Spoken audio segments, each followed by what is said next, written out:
So big thing in trafficking coyotes. All right, so we got the soybean field here, and a fence that splits them in the center.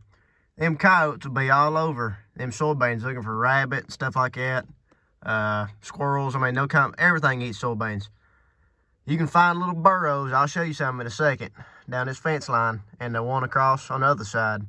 How to find where they're crossing at, which one's more active, which one you got a better chance of going at, and yeah.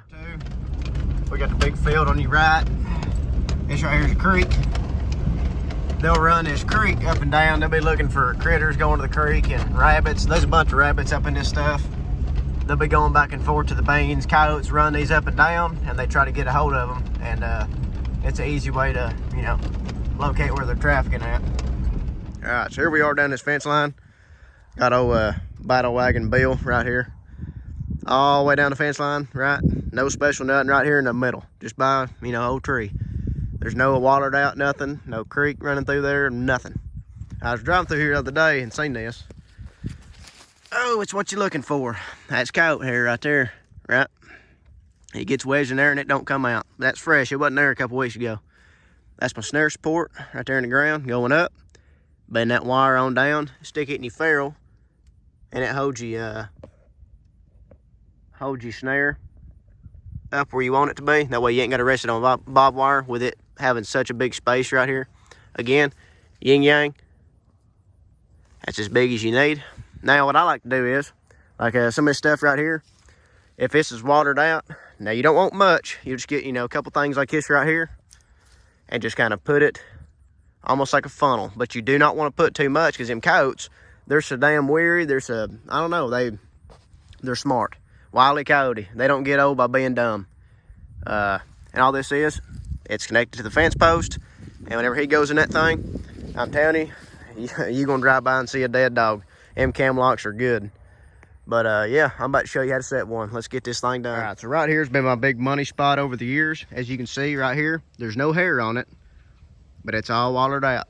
I'm telling you, this spot has been deadly. So I got the river right here, and this empty spot where there ain't no beans. Big long field right here with a road. The river runs all right through here. Man, they walk these rivers looking for all kind of crap to kill and eat. This spot right here is where I'm gonna show you how to do it, and more than likely I might have one on there tomorrow. So we're gonna find out. So what I'm using for these is Dakota Line 332nd aircraft cable, coated. The coated, it's a lot slicker than regular cable. These cam locks, man, they're awesome. I mean, there's no give on them, but they're smooth. So what you do is, that's your snare end, that's your kill end. This is your other end, and this is your ferrule, right? So what you're gonna do is, you're gonna make this snare kill side real small, put it around your fence post, or, you know, tree base that's close that can hold a coyote. Stick your snare loop, right, wrap it around.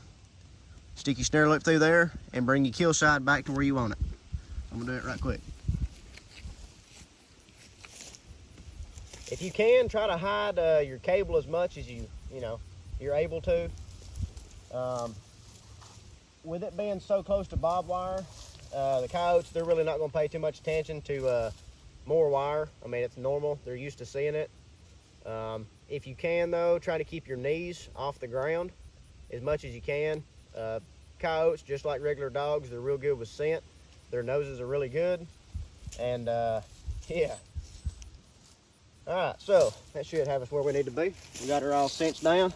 See if you can see what I'm doing here. Yeah, so here's my snare support, right? So I'm gonna try to bend to where the tip of this is directly over center of where I want my snare to be. So you got the good thing about these things, they bend. Just bend it to where you want it. Try to get to where you want it.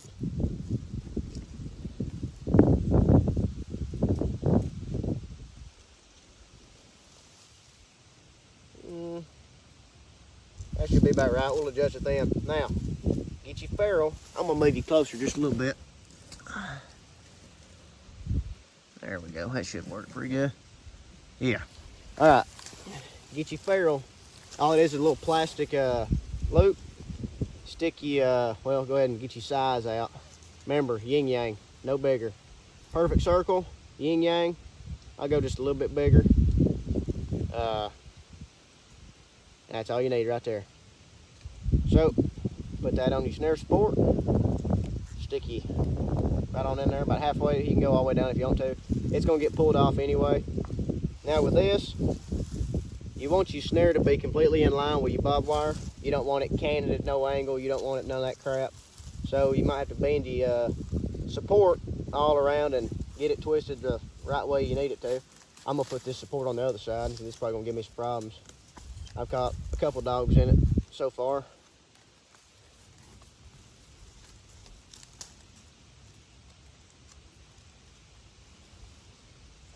And what you can do is, see how that cable's kind of twisted just a little bit?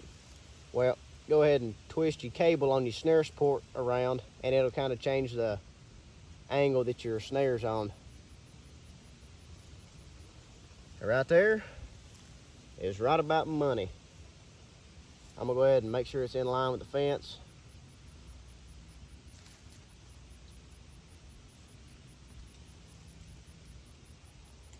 That's about right.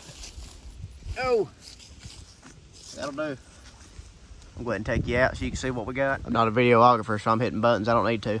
Now, you can see how high that is off the ground right there. I got about 5 inches. Nah, I lied, I got about 4 inches off the ground. This little thing right here is called a deer stop. If you want to, you crimp it down at, so low of a circle, so if a deer gets its foot in it, you can get it out without hurting it. I've never caught a deer's leg in one of these. I wouldn't even worry about it, to be honest with you. But you can see my cable. It's running all the way back to that fence post right there. They come, I think, 84 inches, so you've got plenty. I'll go ahead and water this out just so it looks appeasing to a coyote. But I mean, right there, that's about the best you're gonna get. It doesn't look threatening, it doesn't look dangerous, it looks natural. It looks like it's part of the fence. They cross here all the time. They're comfortable crossing here. If you keep them comfortable, you're gonna get a lot more dogs and a lot higher success rate. So yeah, that's what we got today. And yeah, I'll be uploading that video about, skull cleaning and everything else soon. Y'all be good. Drink your beer, stay classy. Big common misconception with coyotes is it's just a wild dog. Yeah, yada yada. No, it's a wild canine species, but it's not a wild dog. It ain't cute, it ain't cuddly, it ain't friendly. If it gets a chance to get a hold of your dog, get a hold of your cat, calves, fawns, turkey, quail, you name it, it'll kill them. Coyotes are nasty. You can't eat them. If you can eat them, you're a better man than I. Yeah, where there's 1 coyote, there's 10. Where there's 10 coyotes, you need to be killing some. So if you hear 1 or 2, there's a lot more than you think around you.